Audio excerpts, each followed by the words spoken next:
Welcome to the Vatech monthly webinar series. Today is February 3rd, 2021. I am Jim Mayer, Education Team Director for Vatech America. Vatech Education Team brings this to you on a monthly basis. I have the pleasure of working with Paul Satone. Paul, welcome. Thanks, Jim. Great to be back for another monthly Key Opinion Leader webinar today. Yes, this is the second one of the year. We're going to be moving these through the year. And, at the end of the year and last year, we really focused on implants and overall patients' dental health. And today, we've got a great session on implants and obstructive sleep apnea. We're going to be bringing on Dr. John Tucker here in a little while to talk more about specifically OSA, the impact of implant success, screening for OSA, screening for parafunction, and then ultimately, what are some treatment options for patients? So really, how do we change the patient's overall, not only dental health, but health in general? So really good session there. Moving into March, we're continuing our Key Opinion Leader series, and we are bringing Dr. Dale Miles. He has worked with us last year, actually several times, and Dr. Miles is going to be presenting on understanding CBCT can ensure implant success and prevent failures. So he calls it the Rocky Horror Implant Show.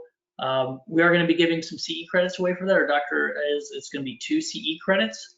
A lot of things really to talk about on that series is going to be identifying pitfalls when you're doing patient assessment for implant planning, examining common case failures of implants. So Dr. Miles has a whole slide deck and some examples of implant failures, and then also talking more about CBCT and guide construction and eliminating those implant failures. So that's going to be part of our Key Opinion Leader series in March. April, May, and June, we do have some, we're working on another exciting 3-part series, so stay tuned for that. Look for your emails and some social media from Vatech. Paul, you and we do something on Fridays. Tell us a little bit about that. Yeah, so you can sign up on our website for all of these webinars coming up at vatechamerica.com. And besides our monthly Key Opinion series, we do Fast Track Fridays for all of our new users, existing users, and potential users. So next Friday, February 12th, we're continuing with the intraoral sensor workflow. Easy to in software and workflow there. And then the next Friday, we'll discuss 2D and 3D imaging, patient positioning, and image quality. And then moving on to the next Friday, the 26th, we'll be discussing easy 3D eye software and talk about case planning and really dive deep into the 3D software on that one. So we're really trying to kind of evolve these and take it month to month and kind of customize it from the feedback that we get from everybody attending these webinars. Yeah, and this Fast Track Friday series is really meant for the entire dental office to be able to have our hygienist assistants, front office be involved with understanding the Vatech technology and a smooth workflow, and really be able to be a consultant to the patients there on that. Right.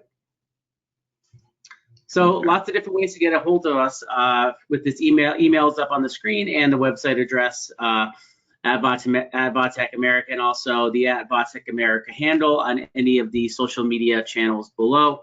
And again, feedback is greatly appreciated on that. Yes. Before we start our session here, a little bit of navigating with the GoToWebinar for those who have not joined us. You should have your GoToWebinar session here. You can see the speakers at the top of the screen. Eventually, as our presenter is going to be presenting, we're going to go ahead and minimize our cameras. You will see the full screen. And then you also have audio. So you have 2 options for audio. You can either call in on the phone. Most people are going to use computer audio, but if you do have issues using your computer audio, click on that help button, and that will be able to link you directly through your computer audio. Just note everyone will be muted, and this will be a question and answer session. And typically what we're going to be doing is holding all of our questions to the end of the session for Dr. John Tucker to be able to go ahead and answer that in a bulk towards the end of the session there.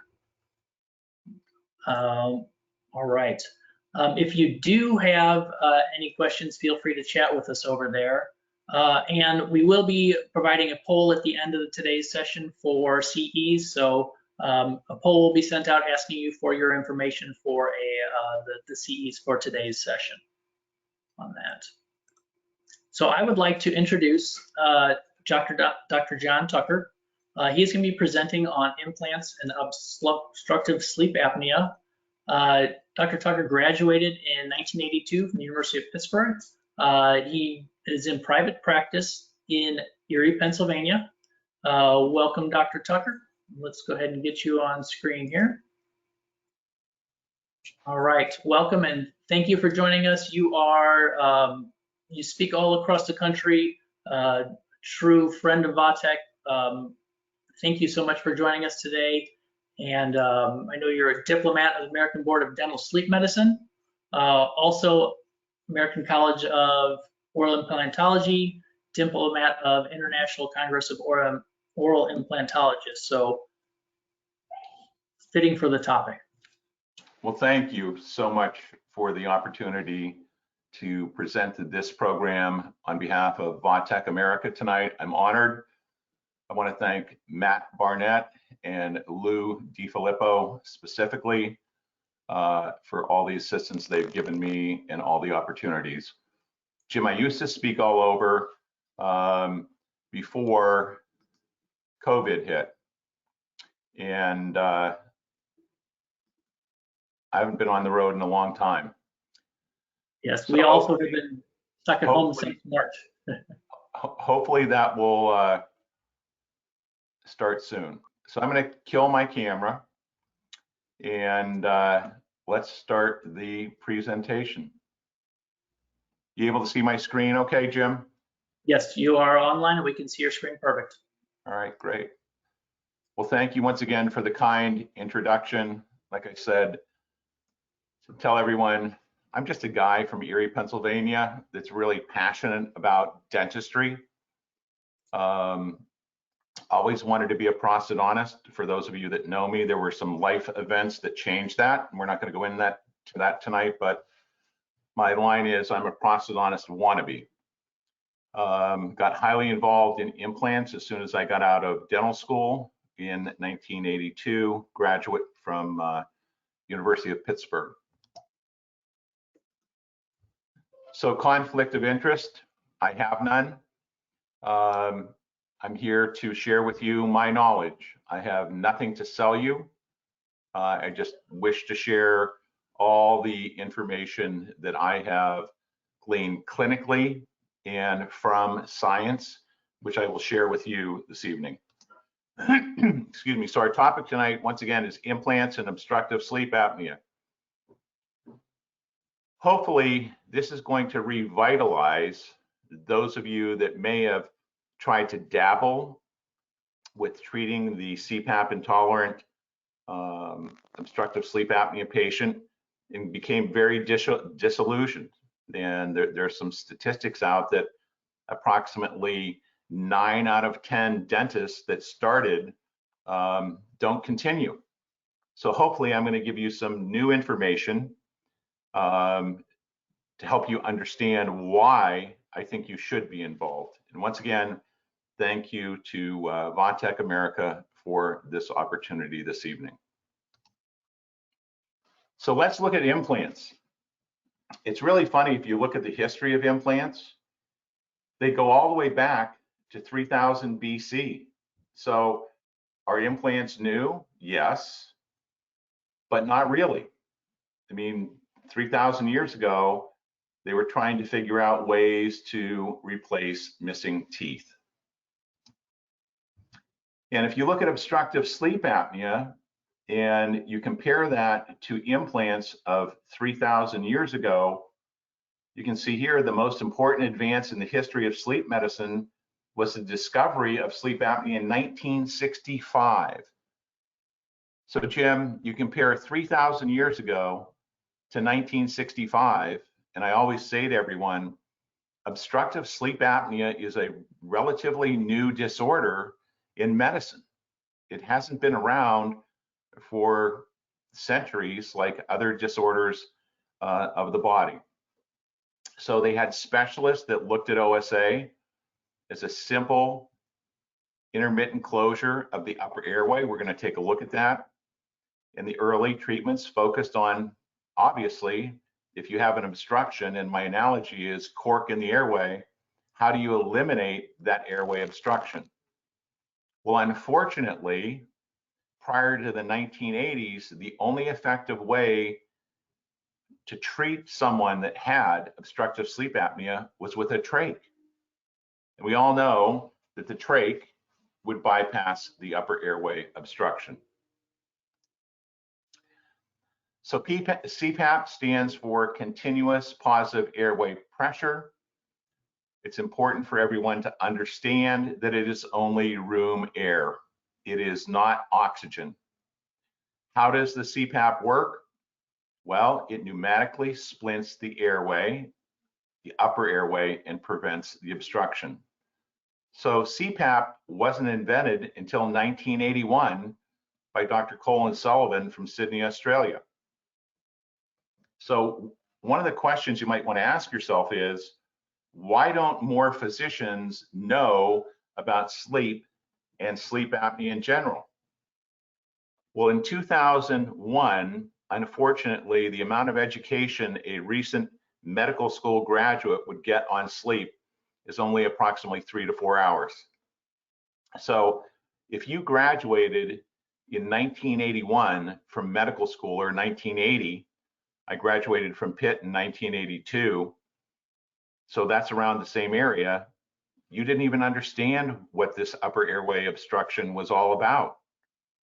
So compare that to implants that people looked at, 3000 BC.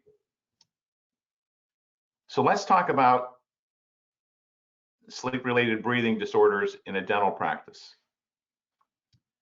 And I am going to take the liberty of going through some of the nuances in understanding sleep apnea in this program, because I'm not sure who has heard what information. So I'm going to try and give you a brief outline of what a sleep-related breathing disorder such as obstructive sleep apnea is. So when you look at the literature, you have to pay attention to the N, the number of people that were part of the study, and how the study was done. There is a subjective questionnaire regarding sleep. It's called the Berlin questionnaire. And what they found was 26% of the 1,506 respondents that answered the Berlin questionnaire were at high risk of having obstructive sleep apnea. More males than females.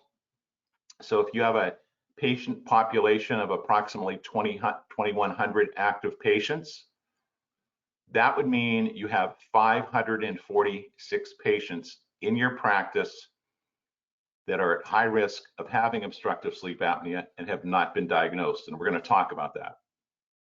So typically what you'll hear from people that are involved in sleep within a dental practice is that 1 in 4 of your patients that walk through your door are at high risk of having obstructive sleep apnea.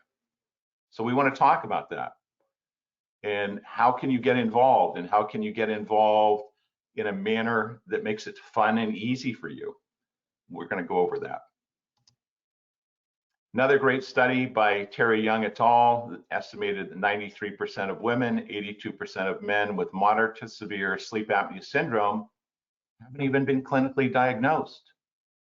So there are a lot of patients out there that have signs and symptoms of a sleep-related breathing disorder that have never had a clinical diagnosis. Meet Dr. Dement. Unfortunately, Dr. Dement passed away last year. Phenomenal gentleman. Had the honor and pleasure of meeting him multiple times. One of the kindest, brightest, humble human beings I've ever met. He is known as the father of sleep medicine. He founded the world's first sleep lab at Stanford. And this is what Dr. Dement had to say, the father of sleep. He said that for generations, our profession has looked into the mouths of countless patients with a sleep disordered breathing issue and never knowing that the disorder existed. And the other thing is this, that most of the time we're the first and only healthcare practitioners to look in the oral cavity. And when we were doing live programs, I would always ask the attendees, raise your hand if you've been to your primary care physician recently and let me know if they looked in your mouth. And the majority of the attendees would not raise their hand. And what we found is, unless you have a chief complaint of a sore throat, typically they are not going to look into the oral cavity. And that's where we come in. So one of the things you need to understand is this famous line by William Osler. What the brain does not know, the eye cannot see. What the brain does not know, the eye cannot see. And I repeated that on purpose. That's so true. When I went to Pitt, we didn't look at airway. Actually, we did because I was part of an anesthesia rotation, but we weren't trained in the undergraduate or the graduate program to specifically focus on the airway. So if the brain doesn't know about it, we can't see it. So this is a scan from my Vatech 15x17 unit with the Ceph. And here's a perfect example of what the brain doesn't know, the eye can't see. And I've always said countless times that absolutely the best investment I've ever made in my practice in 43 years is to add cone beam. And I love the Vatech unit for its simplicity of use of the software, and the phenomenal images we get. So in this, we'll go through this case later throughout the program. We're going to see that something isn't quite right on that patient's right side. Yes, that's an implant, but what the brain doesn't know, the eye can't see. So kind of one of my analogies is when I was living in the 2D world, I kind of felt blinded, like I had blinders on. And 3D with cone beam and my Vatech, it's like somebody took the blinders off and now I'm not blinded, I can see everything. And we'll talk about how that relates to sleep. So obstructive sleep apnea are chronic recurring episodes of complete apnea. I like to use the analogy with patients that that's the cork in an airway, or partial obstruction of the upper airway, or hypopnea. I like to use the illustration of a straw. And you can see everything that it causes here. And the big things you want to look at are the hypoxemia, the hypercapnia, cortical microarousals, and oxidative stress. This study says 23% of women and 49% of men were found to have moderate to severe obstructive sleep apnea.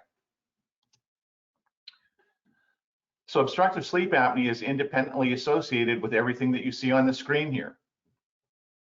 And one of my thought processes and lines has always been, tell me one end organ of the body that's not affected by this disorder. Because if you have hypoxia of any organ in the body, it's going to have a deleterious effect. So these are some of the things we want to think about when we're looking at patients, those that have the type 2 diabetes, hypertension, coronary heart disease, and stroke. We know that there are work-related accidents, overall health morbidity, cognitive and mood deficits that impair work efficiency and productivity.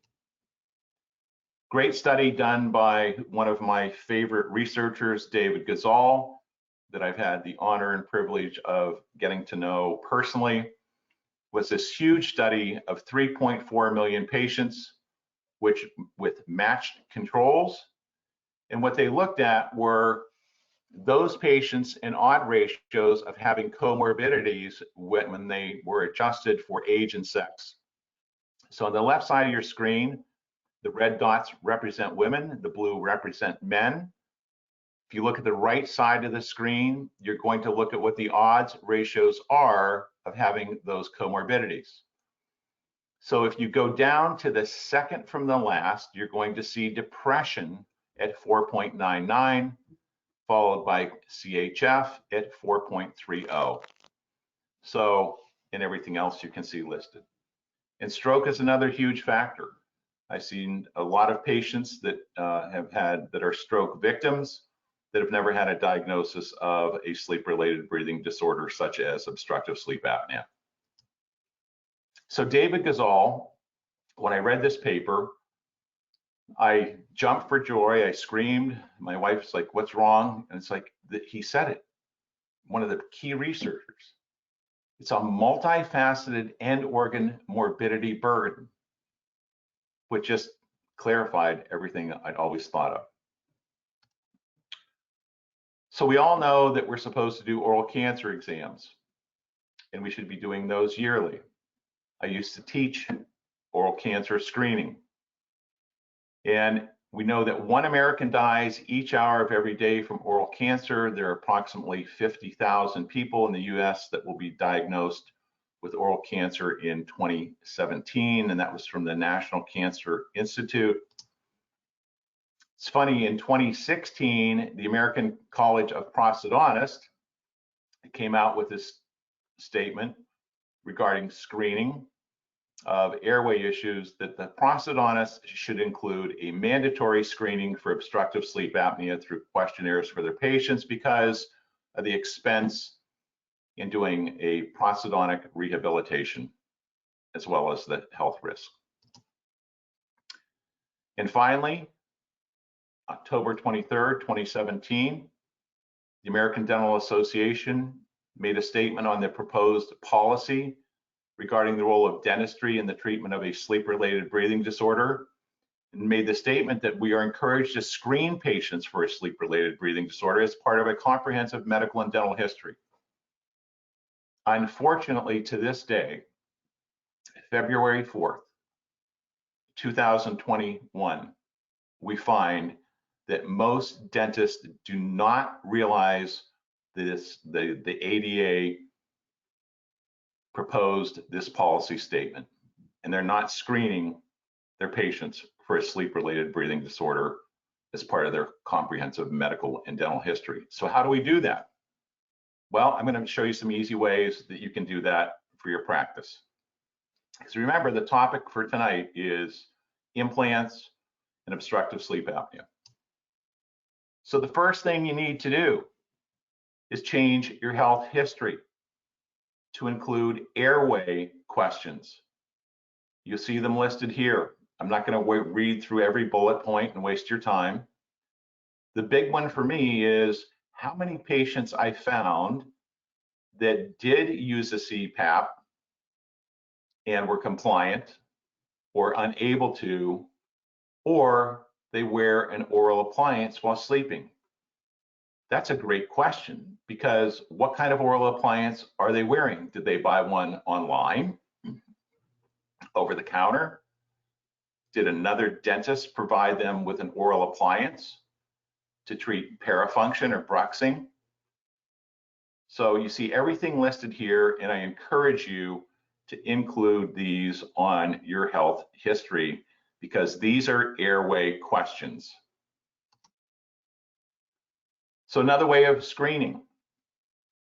So we want to look at the priority that treatment can be instituted before a major health effect occurs with a sleep-related breathing disorder such as obstructive sleep apnea. Polysomnograms were considered the gold standard. It's not suitable for mass screening because of the cost and lack of accessibility. We see overnight drops in oxygen saturation that's characteristic in patients with obstructive sleep apnea. And the key statement is totally in red that you see here. We see repetitive nocturnal hypoxemia in the OSA patient, leading to oxidative stress that leads to the pathogenesis of cardiovascular morbidity. They went on to say that oximetry, pulse oximetry, is a great candidate for OSA screening because the O2 desaturations are actually biomarkers of the disease, and they might best reflect the consequences of the disease on the cardiovascular function And you can see all my citations at the bottom here. So screening. So what do? Patient exhibits signs of a sleep-related breathing disorder. So what are we going to look for clinically?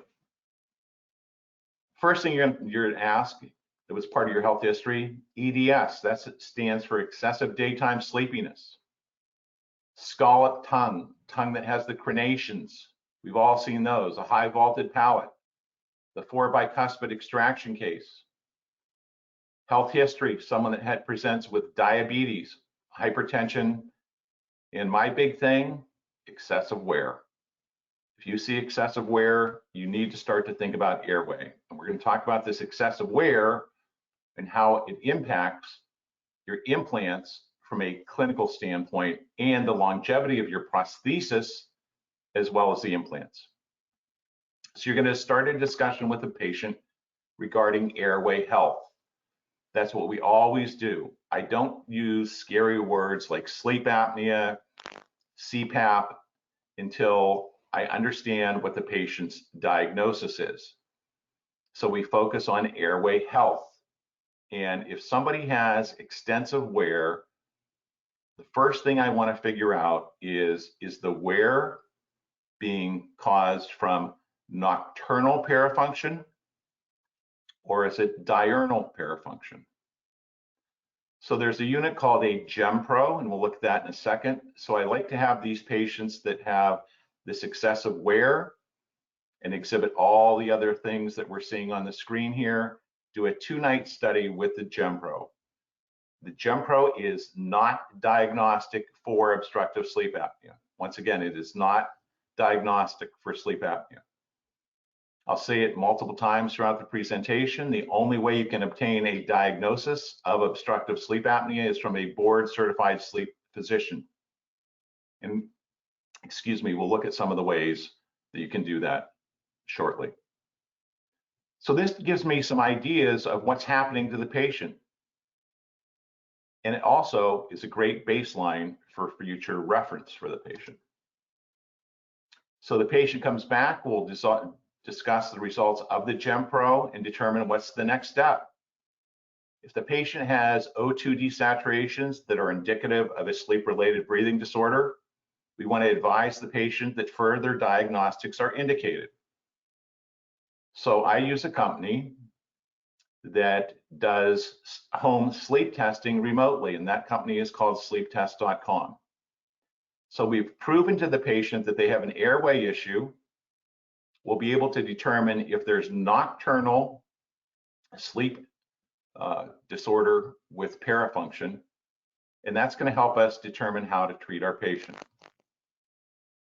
So this is the company. The founder is Ryan Jovenbach. He's one of my dear friends. It's a great company. They do a great job.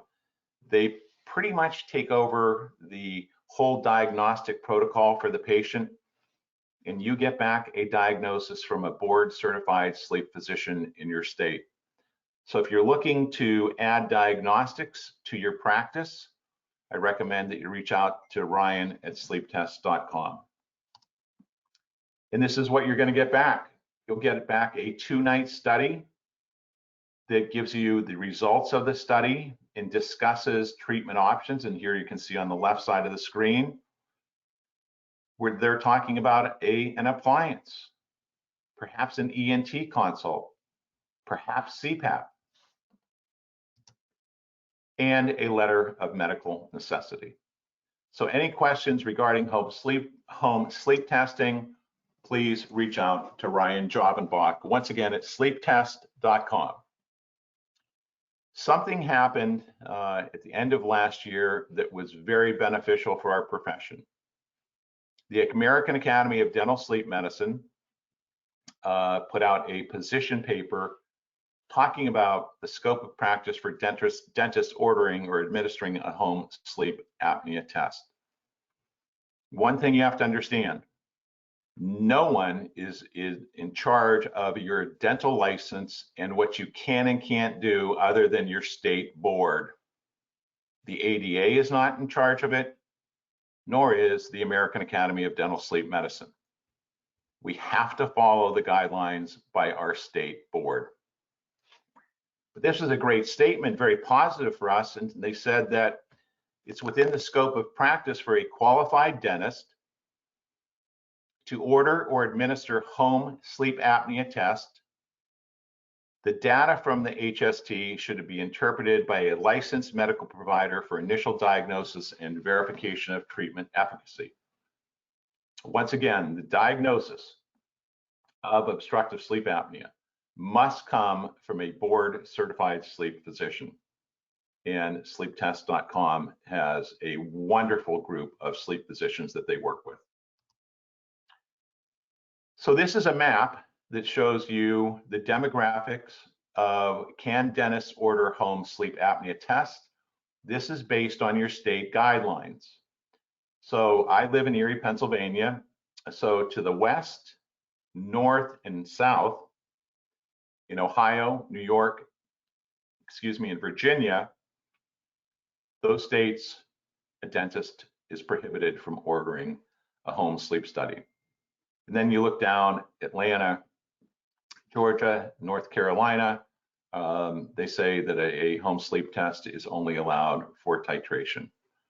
So the rest of the US is pretty much open to all of us, and hopefully Pennsylvania State Board will not follow suit with Ohio and New York and Virginia. So what's the protocol?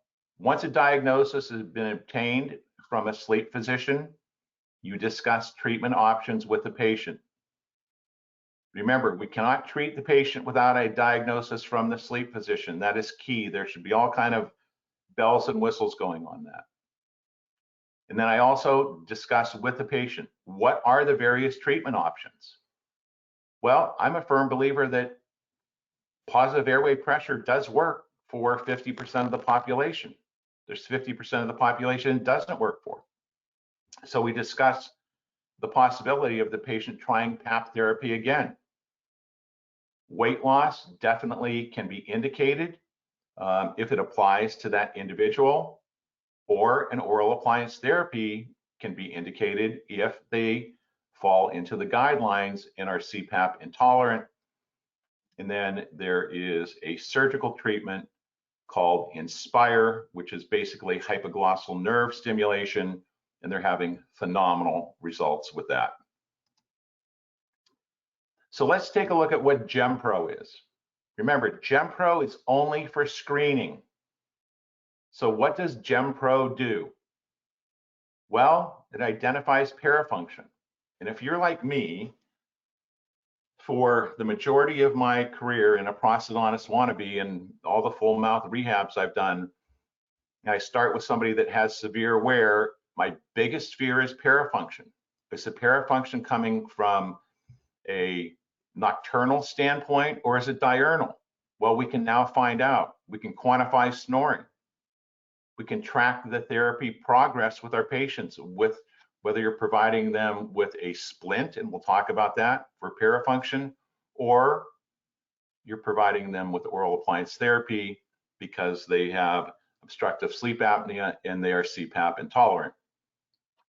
And how can we screen for OSA? We'll look at the oximetry.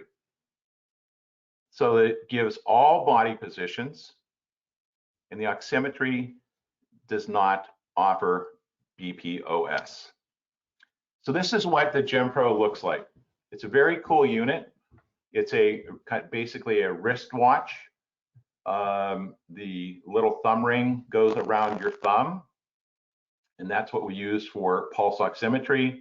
And then it has a BioBrux unit that is basically an EMG lead and also provides body position as well as recording for snoring. That goes on the patient's chest and the EMG. I hate to do this, but I'll grab this here.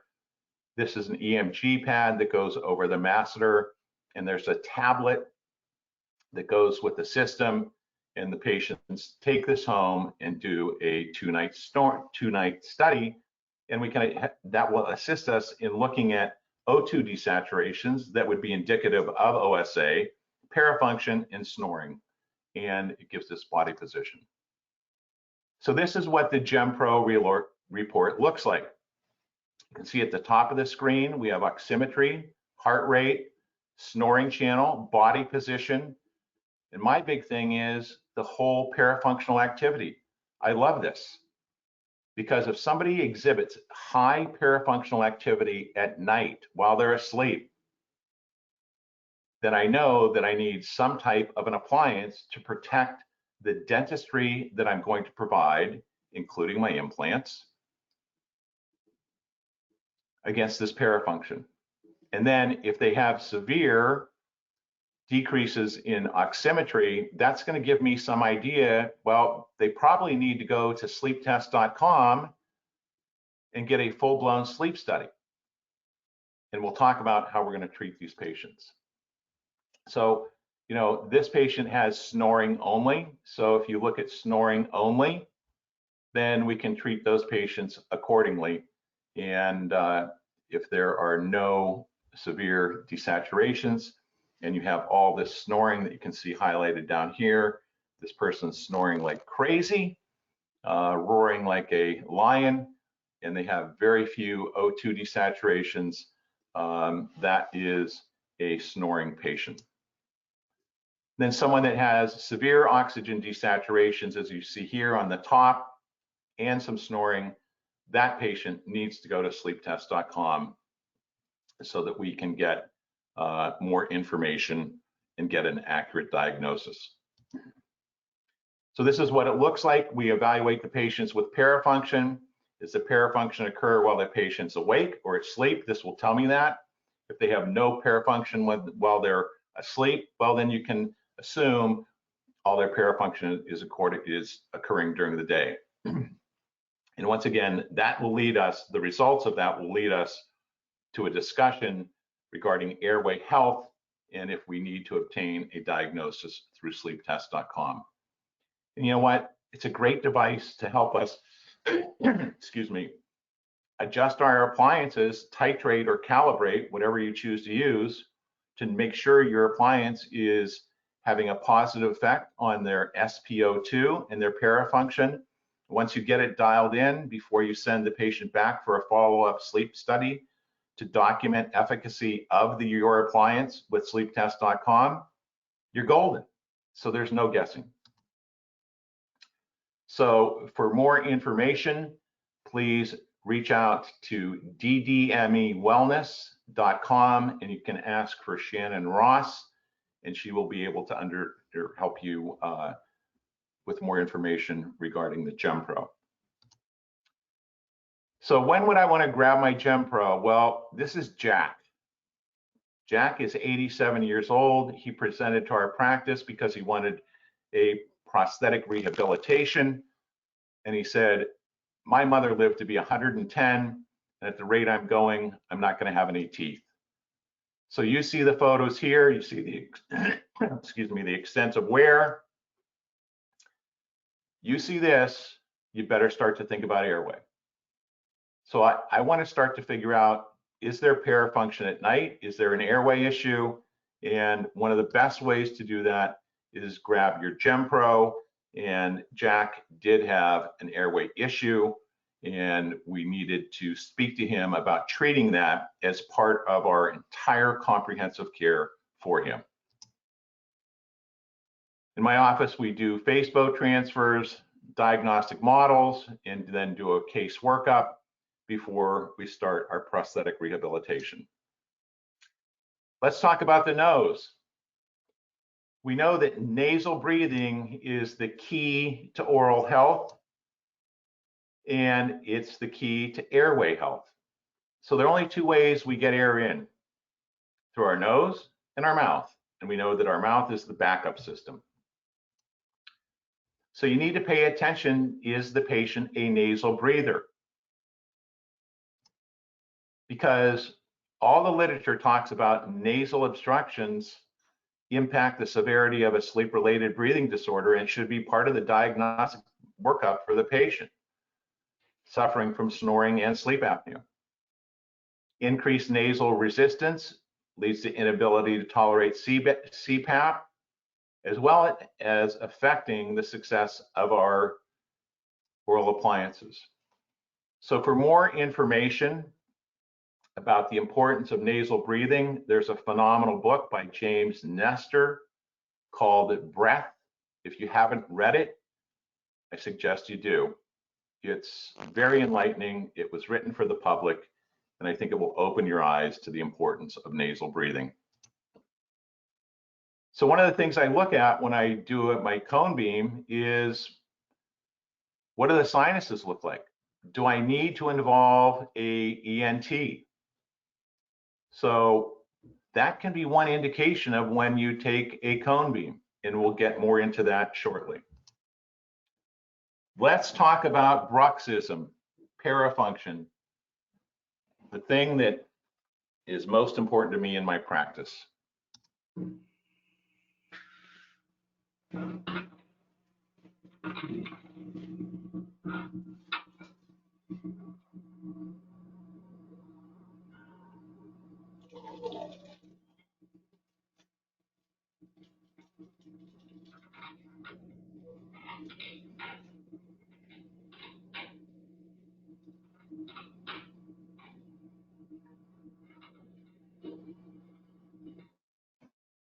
So I don't know about you, that was pretty disturbing. Most people cringe and say it's like nails on a chalkboard. My question is this: how is that parafunction going to impact the crowns that you just placed on the implants that were just placed? That's what I want to focus on. Tonight's program is about implants, airway health, and the impact that parafunction is going to have on the longevity of your prosthetics as well as your implant fixtures.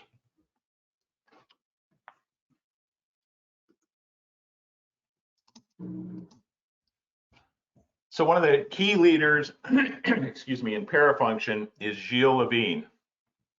And one of the huge blessings I've had on this amazing journey of airway health has been able to meet people like Gilles and end up to call them a friend. And Gilles wrote this book, Sleep Medicine for Dentists, that I highly recommend. That's co-authored by a sleep physician out of Australia, very famous Peter Sestuli. And there's also a new book out, Understanding Bruxism, Current Knowledge and Practice, that you may also want to look at. Unfortunately, Gilles' book is out of print, and on the left screen, this is from Amazon. You can see the price of used books that are no longer in circulation. However, it is available in iBooks.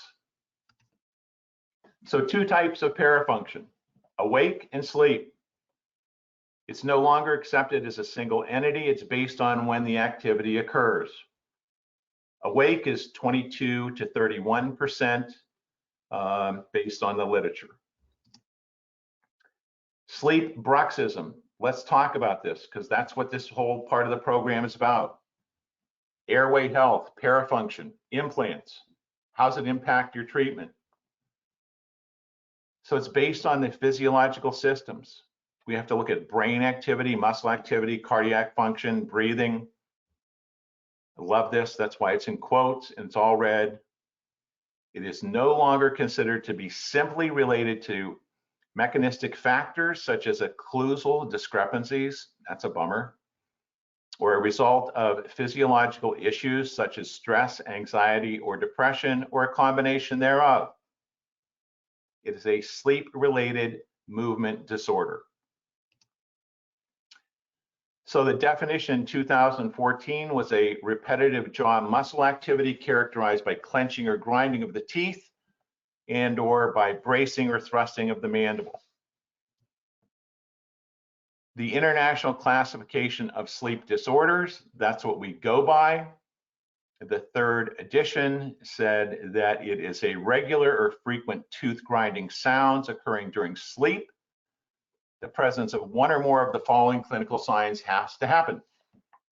Abnormal tooth wear, consistent with the above reports of tooth grinding during sleep, morning jaw muscle pain, fatigue, temporal headache, jaw locking on awakening, consistent with the above reports of tooth grinding during sleep. Let's look at chest. 33% of the bruxism group were sleepy during the day. Those that had obstructive sleep apnea, more prevalent in the tooth grinding group, 3.4% to 4.8% as compared to those without, of 1.4%. So 33% of the bruxism group were sleepy during the day. This study, N of 300, 150 male, 150 females, great controls. 1 in 4 with obstructive sleep apnea have nocturnal bruxism. 25.6% had bruxism and 35% had GERD. So that's another thing I pay attention to when somebody has extensive wear is GERD. Does GERD come into play? So let's look at sleep bruxism, parafunction, and what's the odds ratios are. So number 1 at the top is OSA, it's 1.8. Go down to alcohol, greater than 3 drinks a day, it's 1.8. The snoring, 1.4, and I'll let you look through the rest. Notice how stress is much lower than OSA or alcohol intake. Sleep bruxism has been reported to occur in approximately 12% of the population. It depends on what study you look at. Predominantly during sleep. Daytime activity is mainly a clench.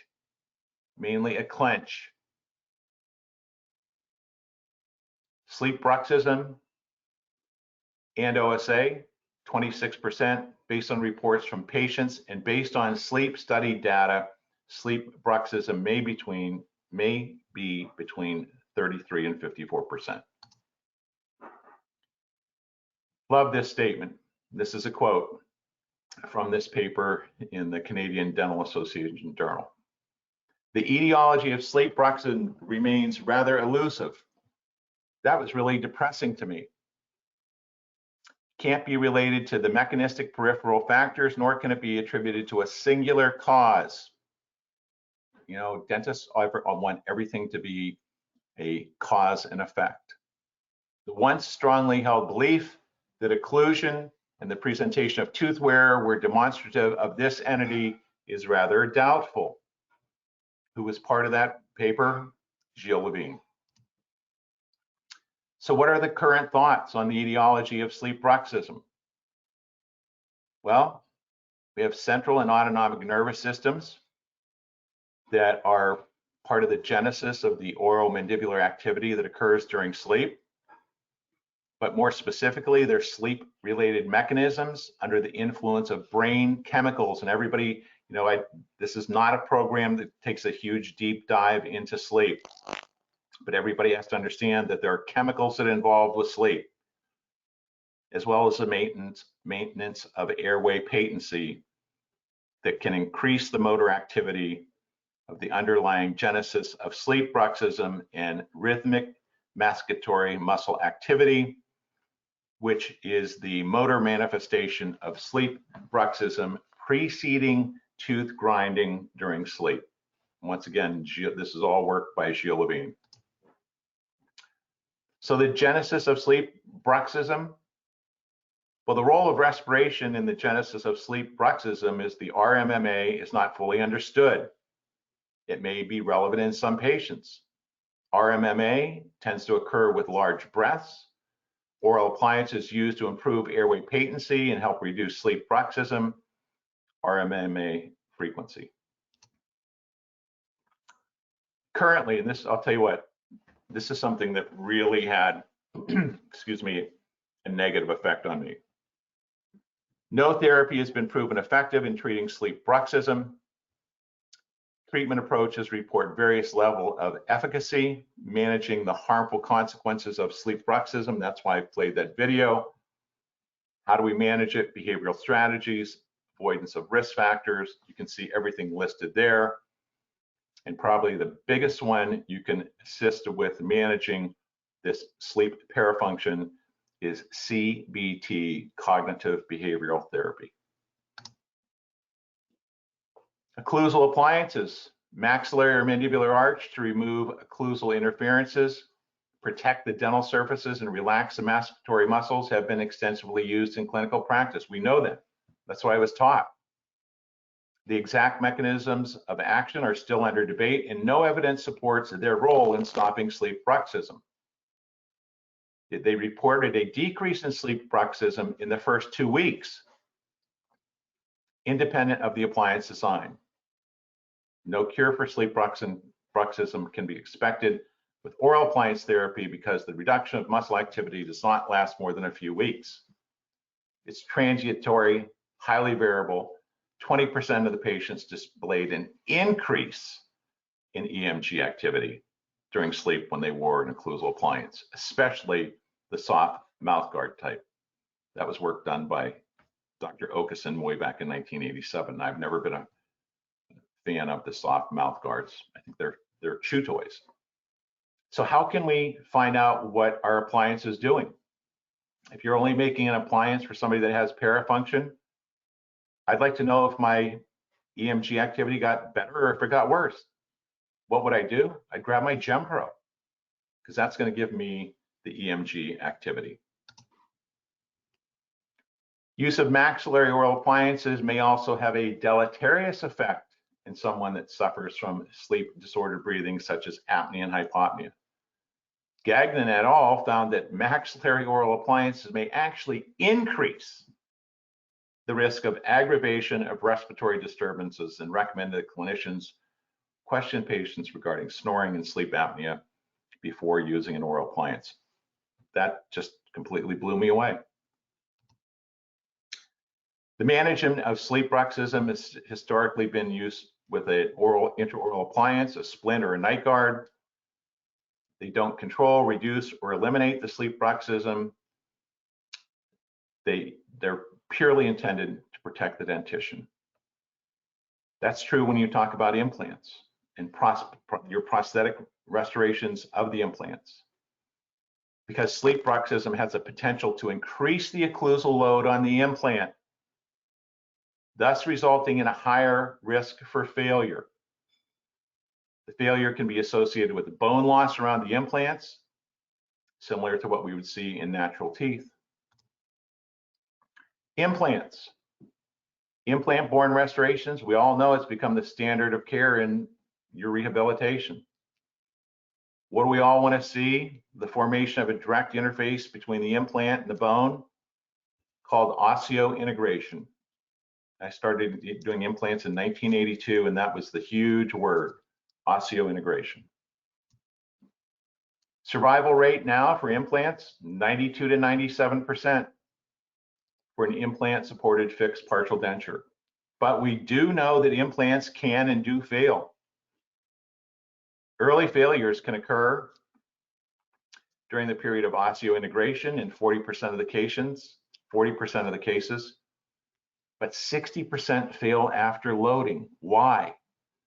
I can't wait to hear Dr. Miles' presentation. Can't wait to have Dr. Miles look at this case that I'm going to show you and get his input on it. Maybe he can do that during his program.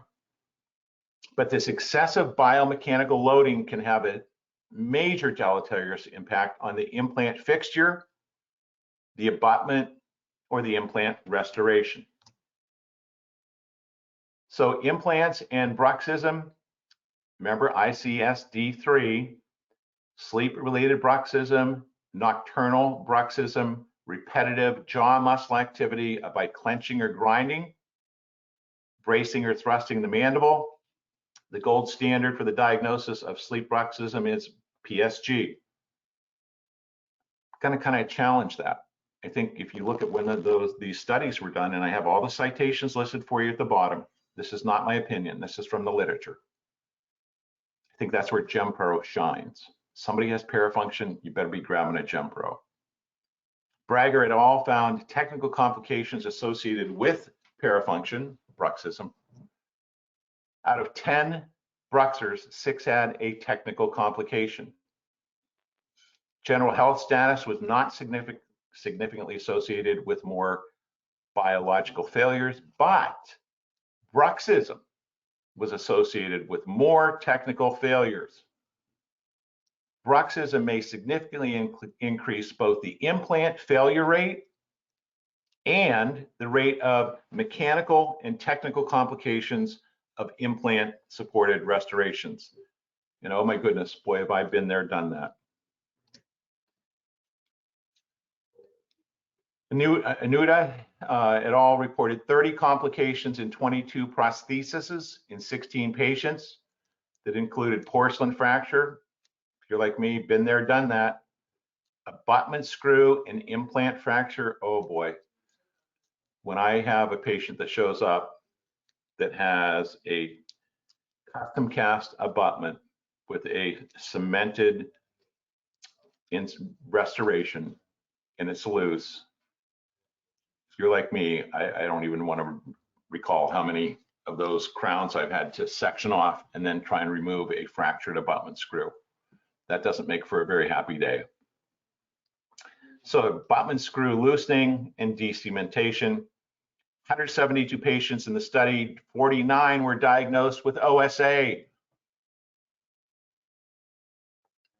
49 diagnosed with OSA out of 172. Found to be present in 13 of the 16 patients having prosthetic complications. The highest AHI, apnea-hypopnea index, and that's the severity of OSA. And once again, I'm not getting in, tonight's program is not about what's mild, moderate, and severe, was identified in patients with a fracture complication related to an implant, a screw, or a porcelain failure. None of those are good for any of us, ladies and gentlemen. That ruins your day. I don't know about you. I come home feeling defeated. The frequency of prosthetic complications has been higher in patients with obstructive sleep apnea. So what does this tell us? If you're doing implants, whether you're surgically placing them and doing the prosthetics, or if you're only doing the prosthetics, don't you think it would behoove you to understand if there was an airway issue prior to starting the rehabilitation or prior to placing the implants? I would hope you would see the need for that and understand why. It's so critically important to pay attention to airway for the longevity and health of your implants and your implant restorations. So, you know, these are some images from Google. Unfortunately, I lost the majority of my slides when I used to teach implant prosthetics in a flood. But examples: fractured abutment screws, fractured implant abutments, fractured implant bodies themselves. None of this is good. So here is, if you learn one thing from tonight's program, if you see wear, especially anterior wear, every siren, bell, and whistle in your mind should go off and say, airway, airway, airway. Where is the parafunction coming from? If you can't figure that out before you start your rehabilitation, I wish you a lot of luck. Because you know what, ladies and gentlemen, good Lord made enamel that is so precious, the hardest substance in the body. And I always tell patients, look, your enamel got obliterated. We need to figure out why. Is it GERD? Is there a relationship with GERD? Because we know that GERD and airway issues go hand in hand.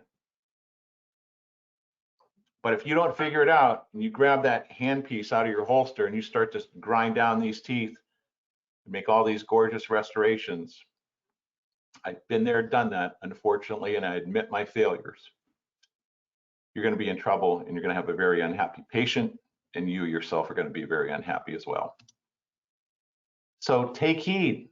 Why did this happen?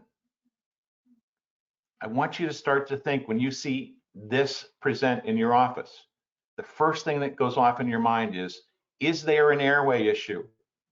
Is the parafunction occurring at night? Is the parafunction occurring during the day? I just went through all that with you. So let's see what the literature says. Well, the severity of sleep apnea in age. affected significantly the severity of tooth wear. Those with moderate OSA, 28.6% had severe wear, while severe OSA, 61.5%, had severe tooth wear.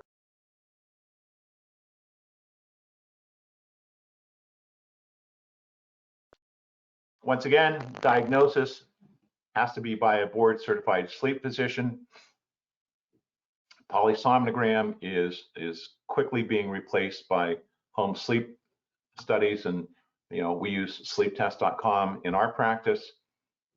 It's a phenomenal company. They take good care of you, and they take phenomenal care of your patients. So let's look at CBCT and the OSA patient. That's what we're here about. So here's my rep, Keith Johnson and Joseph, when our green was installed. And question I have for you, why would you take a CBCT? Well, does cone beam change the diagnosis of a sleep-related breathing disorder such as obstructive sleep apnea? Absolutely not. We know it has to come from a board-certified sleep physician. Can it change my treatment? Absolutely, 100% yes. We know that 2D, we don't really get to see a comprehensive view. I talked about that. I feel that 2D, I have blinders on, like you would wear at night to sleep. I'm blinded. I'm blinded by the lack of knowledge of what I see. So CBCT gets me to open my eyes and see in real life what the TMJ looks like in 3D, the paranasal complexes. The airway image is the best case scenario because the patient's vertical and awake, and we can look for cancer. So it doesn't change the diagnosis of obstructive sleep apnea, but it can change your treatment based on the joint, pathology, your restorative treatment that's needed to provide healthy dentition to support an appliance, implants, perio. This is my first scan. Federal judge. Some of you may have seen it. It's the beginning of the program, and we can see the implant on the right side. And boy, it looks good on 2D, right?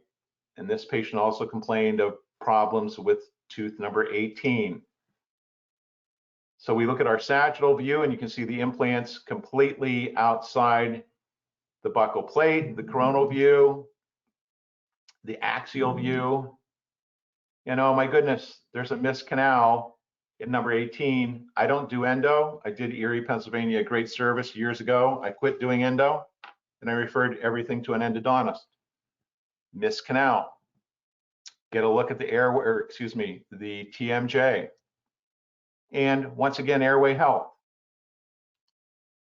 So did it change the diagnosis of obstructive sleep apnea? No. Did it change my treatment? Absolutely. Because this patient ended up having multiple teeth extracted that had failed. There were failed endos, and implants were placed. So I wanted to know what the airway health was like, and was there a parafunctional component, and were they related? So let's look at a couple case studies. This is a case that got dumped into my lap. Trust me, I did not restore this case. It was sent to me by the person that placed the implants because the prosthetics were loose. And the recommendation was for me to cut off the crowns that were placed there and determine if it was an abutment failure or an implant failure. And I passed on the case because there's severe parafunction that was never addressed, poor treatment planning. No one looked at the airway, and I guarantee you this patient has an undiagnosed sleep-related breathing disorder. So this case got literally dumped into my lap. It's very fortuitous. Last Thursday, 35-year-old male, sorry, it says make. 6 Zimmer implants were placed. Remember, I did not have anything to do with the pre-prosthetic planning. I think that's just bad for everybody. has a history of severe snoring. How do I know that? Because I asked the right questions. Because I changed my health history form. He reports having a sleep study years ago. He can't remember when it was, can't remember the results. Has negative health history for associated comorbidities, meaning he has no cardiovascular disease. He has no diabetes, doesn't have hyperlipidemia. But check this out. He's on Adderall. I think one of the most missed key ingredients for us in treating our patients is paying attention to the medications the patient is on. Notice I said medication, not drugs.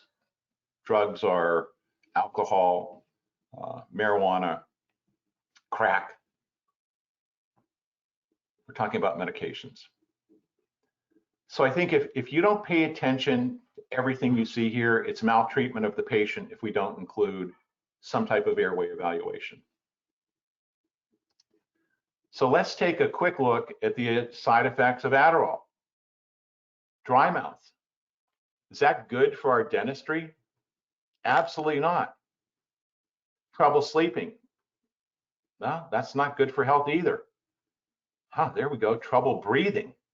So trouble sleeping and trouble breathing, muscle twitches or movements, muscle tremors. How about grinding of teeth? Go look up how many medications, and I've done a webinar just focused on medications and the side effects of medication and how they affect sleep and how they affect parafunction. This drug causes severe grinding of teeth.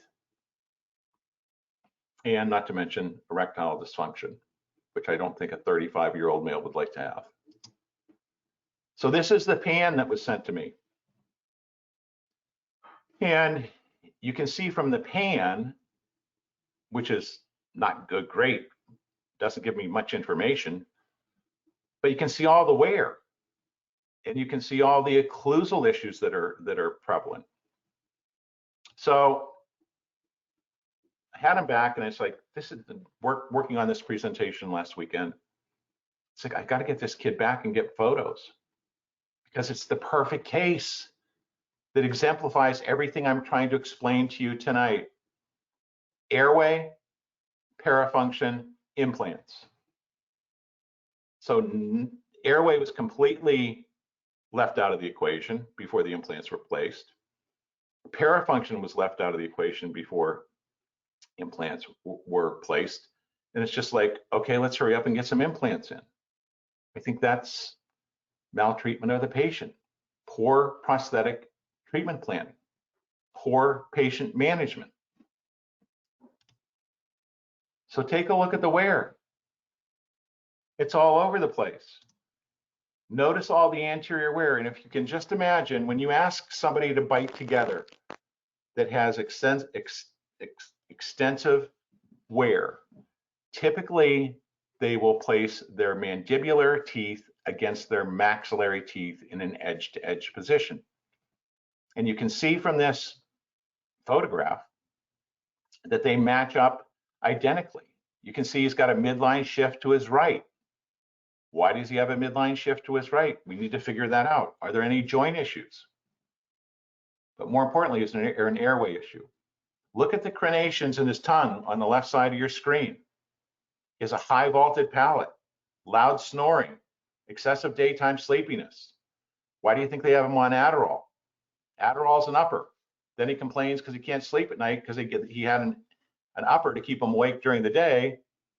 So ask patients about alcohol. He's like, yeah, I can't really sleep unless I have about 6 beers. Well, you know what the rule with alcohol is, you double whatever the patient tells you. So look at the wear on these anterior teeth. Look at the amalgams. Remember, one of the side effects of Adderall is dry mouth. Whole bunch of decay. And yeah, the implants look okay. Notice the wear. So question is, when do you take a cone beam? Well, I did not place the implants, but I'm going to be responsible for the prosthetics.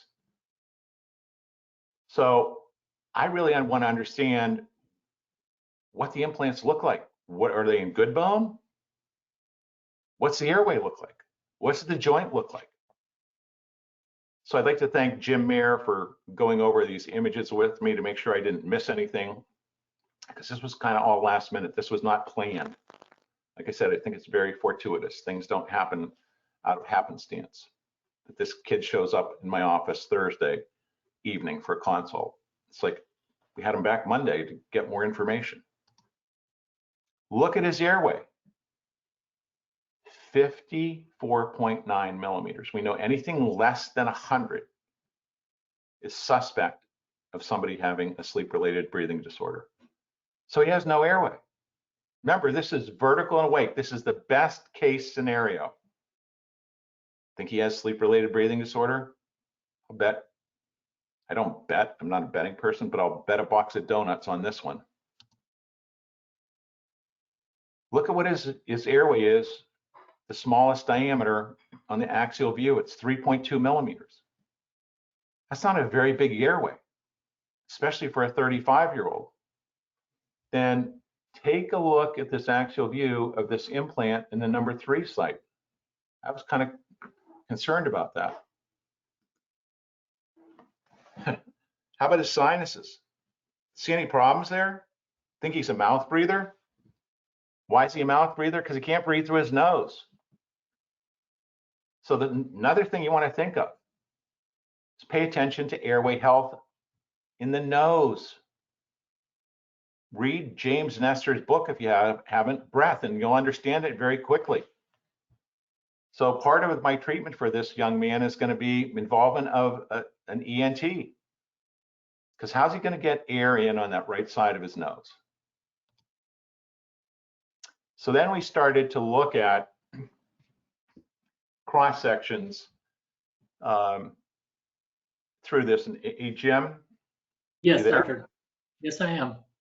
I'm going to let you, I need about a 30-second break to grab something here. I'm going to let you talk about this scan, okay?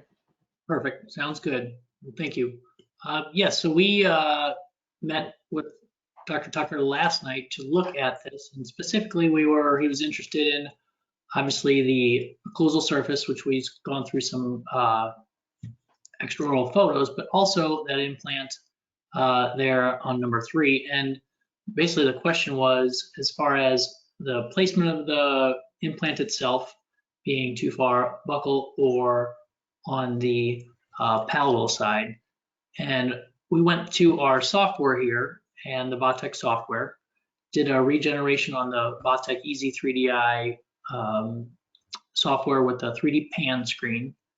And using our sectional slices down there, you can kind of look down in the the center. We have our 1, 2, 3, 4, 5 sections there, and we can cut across that to see the placement within bone. And on that center slice, slice number 12, our concern was, Dr. Tucker and I were looking last night, of the... I'm back, Jim, so keep going. Thank you. Yeah, so we were talking about that slice number 12 right there in basically in the center, and the placement of the implant, and also that buccal wall. So Jim, I want your comments to go. So the next thing we looked at was bone density, right? Yeah, so we did change over to our bone density scale, and you can notice that the blue implant is highlighted with a very high density of that metal. And if we follow our sinus floor, you can see on that buccal side that there is almost like a shelf that we noticed where there was really a lack of bone on that buccal side. So I think, Jim, I think this is, and I can't thank you enough once again for your assistance in making sure I was seeing the right thing, because sometimes we see things and we don't want to believe it. So my thoughts on this case are this: we have a compromised implant in the number 3 site and the number 14 site before the case is even restored. And I think, had you not taken a scan and you end up with an implant failure, and you didn't look at all the factors and you didn't have all the information, somehow it seems like whoever restored the case, the failure is blamed on them. Occlusal overload, not paying attention to parafunction, not paying attention to airway. No one thinks about airway when they do implants. I will tell you that, I guarantee you that. So now I have to have a discussion with the person that placed these implants, send them the scan, and in this case, Jim, I actually used a third-party radiologist to read this. Just I want to make sure I have all my bases covered, and it's not my opinion. So we'll see what that comes back, and maybe we'll do another program just based on this case in the future. So of course we get a scan of the joint. He didn't complain of any joint issues. I didn't see anything wrong in the scan with the joint. He has no clicks, no pops. He has fantastic range of motion, no deviation or deflection upon opening. Muscle palpations were completely within normal limits. So in conclusion,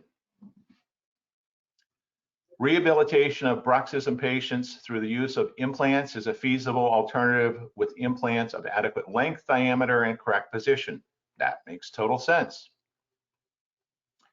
These factors would reduce the risk of treatment failure. However, control of bruxism manifestations is critical for a successful treatment outcome, as well as the longevity of the restoration. If the patient presents with worn dentition and implants are a consideration in the treatment plan, consider the possibility of the patient being at risk for having an undiagnosed sleep bruxism disorder and or both a sleep-related breathing disorder, as we've proven throughout the program this evening. So screen your patients that are suspect of having a sleep-related breathing disorder based on clinical signs in their health history. Do I take a CBCT on every patient? Absolutely, I do not. I take it when it's indicated. If I need more information, if I can't see, cone beam. TMJ disorder, other pathology, airway evaluation. Remember that airway evaluation is the best case scenario because the patient's vertical and awake. If you're going to do a CBCT, don't use a bite stick when you take the scan because it adds vertical and horizontal to your scan. So you're not getting an accurate representation of the joint or the airway. If there's significant wear, I couldn't do dentistry without a GemPro. I've got to figure out where the wear is coming from and what the association of the wear is. If there's no wear, they can go straight to sleeptest.com. Remember, you can't treat without a diagnosis from a board-certified sleep physician. If you do, you're going to end up in trouble. The patient has a diagnosis of a sleep-related breathing disorder, treat with an appropriate sleep appliance. My personal opinion is I love the Herbst.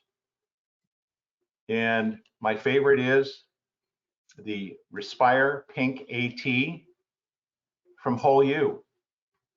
Why do I love this appliance? Because of the freedom of movement that allows for those patients that exhibit severe parafunction. So if you're looking for someone to make great appliances for yourself, check out Whole U, and you can ask for the founder of Whole U, David Walton, who's also a CDT, a great friend and a great mentor.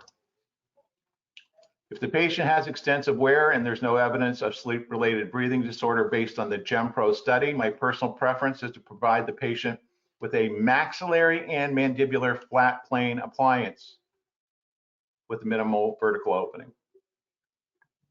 Why do I say that? Because I want an ice skating rink against an ice skating rink. And I haven't seen a lot of discussion about that. It's something I've been discussing with David Walton at Whole U Respire Medical. So I make actually 2 flat plane appliances, assuming there is not a sleep-related breathing disorder. And how do I know that? GemPro or sleeptest.com, and or both. So here's what this program has been all about, ladies and gentlemen. Doctors and patients need you. Are you willing to help change lives? Maybe you tried to get involved with sleep and you failed. There are a lot of reasons people failed early on.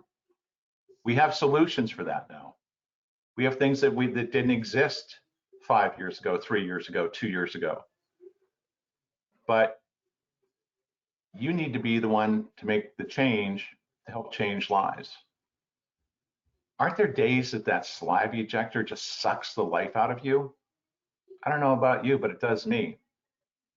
We have 3 full-time hygienists, so between seeing patients, doing hygiene exams, I come home exhausted, beats me up, bad neck, bad shoulder. Doing sleep is fun. It's stressless. Maybe you got off to the wrong foot. That's okay. We've all made mistakes before in life. Try it again. We have new, improved ways to assist you in your learning. Vatech America is part of that. And I'm proud to be partnered with Vatech America to help bring you solutions to your practice for implants, prosthetics, and airway. You can visit our website at tuckereducationalexcellence.com. We are not back on the road. I think it will be a while before we're all comfortable in traveling. We do some great webinars. We have virtual online programs. We do customized programs. We do on-site visits that are customized for you. We can come to you. You can come to our office. So check out our website and our educational offerings there. Once again, I have nothing to sell you. I have no gimmicks. I have no clubs to join. I have nothing to sell you except education. So if you want good, solid education based on science, give us a shout, look us up. Something I've been asked about for years is, hey, Tucker, why not do something fun? Let's go on a fishing trip. Let's go hiking, whatever. Well, I finally figured out something that's really cool. 2 friends, Tony and Nick Zaffaris, been fishing with them multiple times. Talked about doing an extreme tee offshore. So if you like to fish, you want some awesome education, some awesome fishing. Thursday is in class. Friday and Saturday is on the boat all day, having fun fishing. You know, guess what? You get me along beside you. Ask me anything you want. Program's very limited, 24 people for this year. So we have 6 programs. That's my cell phone number that you see on this flyer. If you're interested, you need to call me personally. You can't sign up for this online because we have to have some discussions about what you want and want to make sure everybody's happy. And we've already had the July 15th, 17th program almost sold out. So if you're interested in some fun, great people, great education, check out the Extreme T Offshore programs. So with that, Jim and Paul, I'm going to open up my questions. And Jim, if you want to read some off. Sure, Doctor. We do have some questions that came in. And one question specific to scanning the patient. You mentioned scanning the patient without the bite stick or in a centric occlusion. What is the tongue position that you're recommending there, so not to distort the soft palate? That's a great question. You want my camera on? Yeah, let's go ahead and do that. We can kind of have a chat here. Perfect. Everything on? We can see you. Okay, good, because I can't see myself, and that's a good thing. Tongue position is a great question. Whoever, I don't say a word about the patient's tongue position when we do the scan. You know, typically when I was taught to take a pan, we're taught to have the patient put the tongue to the roof of their mouth. I don't want that. I want to see the tongue in its habitual position, if you will. So if their tongue is severely displaced posteriorly, I want to see that. So I make no mention of tongue position to the patient at all. The big thing is that you need to make sure that your laser, like on our Vatech, is parallel with the Fox plane, because this increases airway, this decreases airway. So you can change airway just by head position. Good question, Joe. Right. All right, let's see. We do have a couple other questions coming in, and one specifically, on this, basically OSA, and it's not just epiglottis or the airway here. It's paranasal sinus up into the ostium and the joints, and having that larger field of view or the height and the 15 by 15 or 15 by 17 to give you that vertical position. Without that, I guess my question, or a question that did come in, is what are the limitations if I only have a certain height where we're not seeing further maxillary and the maxillary sinus there, and then maybe middle or superior concha? So the saying goes, you can't see what you can't see. And so me personally, I want the biggest field of view I can, so I can see everything that I need to see to treat the patient appropriately. And that would be, I want to see the joints, I want to see the sinuses, I want to see the airway, and I'd love to see the hyoid bone. So it's kind of like horsepower. If you're a guy or a gal that likes cars, you get a car that's got 400 horsepower, next thing you know, you want 600. You got 600, you want 800. So field of view is important for me. There are guidelines, and we use Randy Kern and his team from Pristine Medical Billing that can comment more on what, if you're going to try and bill medical insurance for your cone beam, which can be done successfully, there are certain guidelines of what needs to be seen in that scan. And don't quote me on this, because I'm not an expert on medical billing, and don't tout myself to be one, but it has to, I'm pretty sure, include the joint and at least down to past the epiglottis, but that'd be a question for Randy. Right. Along those lines, we always get questions about, where to go for assistance. You mentioned the sleeptest.com, some other companies. We can follow up with that. If anyone in the audience has questions, you can reach out to Dr. Tucker about different routes for that, and also your Vatech sales rep to give you more of a consultant of saying, hey, where do I go? I want to implement sleep in my office, or I have, what's the next steps there? So we do have a lot of resources specifically within the Vatech family for those resources and questions. We do have a couple of questions coming in, and you had mentioned on those states that are limited to utilizing being able to, yes. What are some options there for states that are limited on treatments? It's a great question. GemPro. GemPro is not diagnostic for airway. So GemPro is a great screening tool. So you can't get in trouble for using it in those states that prohibit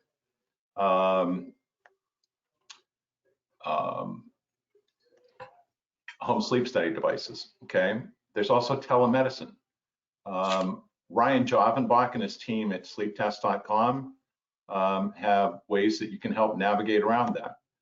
So, between sleeptest.com and GemPro, I think those are good solutions for you. Perfect, thank you. Another question that came in was about, you just showed us that 15 by 15 case with the number 3 implant and our concerns on the number 14 that we looked at. You mentioned you had sent it over to a radiologist. There was a lot of different radiology sources out there. We've had Dr. Dale Miles on for some series there. I do have some questions here on that came in of, what is the frequency, or what is your experience with sending scans off to the radiologist? That's a great question. And I just took a great program, and I'm not going to use any names, that the HED put on. It was 4 hours on radiology and cone beam. And that was one of the questions that was asked. Should you send every cone beam to a board certified maxillofacial radiologist? And the answer was no, by the presenter, who's very well known, such as Dr. Miles. And, you know, we need to go through the whole scan. And pay attention to it. And if you see something that doesn't make sense to you or you don't understand, that's when I would send it to the board certified maxillofacial radiologist to get their opinion.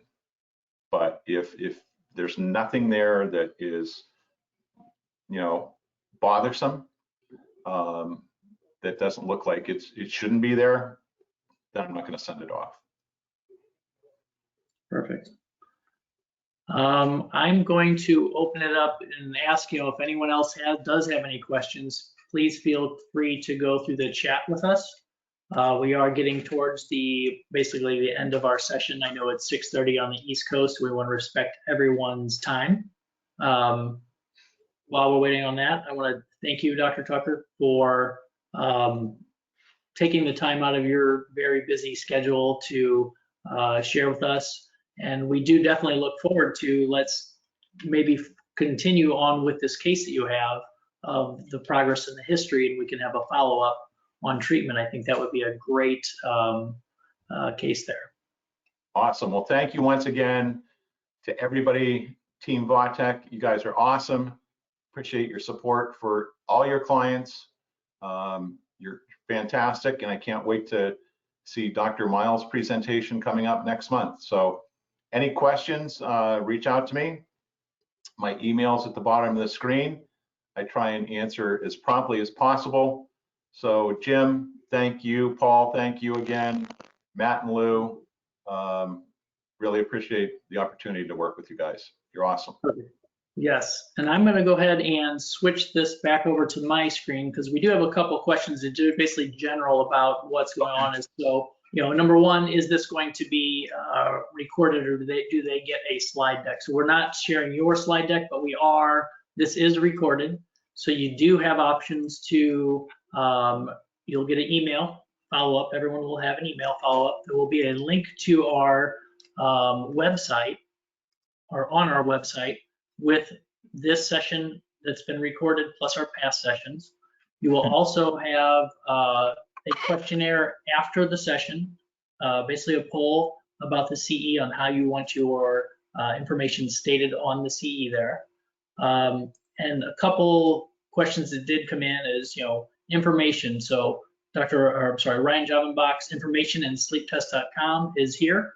This will also be in the recording, and I will look to put this Dr. Tucker's contact information, the GemPro information, on a follow-up email that everyone will be getting there. So do want to thank everyone for joining us. And Paul, I think you might still be out online if you want to pop your camera on there. Dr. Tucker also talked about this book, Breath. I just wanted to bring it up in a slideshow for a follow-up. Also the sleep medicine for dentists. And then